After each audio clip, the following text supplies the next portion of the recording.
প্রথমত আমরা জোট থেকে ছিলাম, জোটে আছি। বিএনপির নেতাকর্মীরা একদম শুরু থেকে স্বতঃস্ফূর্তভাবে আমাদেরকে সহযোগিতা করছিল, আমাদের সাথে কাজ করছিল। আর এখন স্ট্র্যাটেজিক মানে কৌশলগত কারণে, কারণ নির্বাচনের অনেক বিষয় আশা আছে, সেগুলো নিয়ে এখন লম্বা আলোচনা আপনাদের সাথে প্রয়োজন আছে বলে আমি মনে করি না।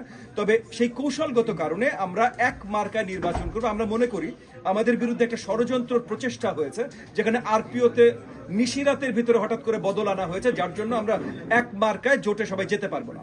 তো সেটা মোকাবেলা করবার জন্য এগেন স্ট্র্যাটেজিক মানে কৌশলগত কারণে আমরা নির্বাচনী মার্কা ধানের শীষ নিয়ে নির্বাচনে যাচ্ছি।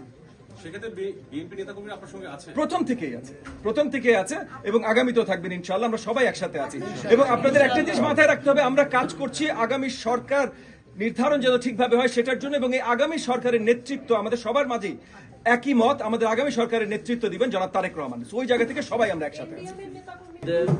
এই বিল্ডিং এ আগামী 3 তারিখ 3 জানুয়ারি 2026 এই বিল্ডিং এর লিফটে 3 আমাদের সংকলন কক্ষ আছে, ওখানে মনোনয়নপত্র বাছাই হবে।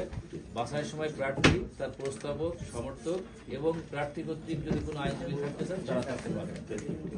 আপনাদের সহযোগিতা কামনা করি। Thank you.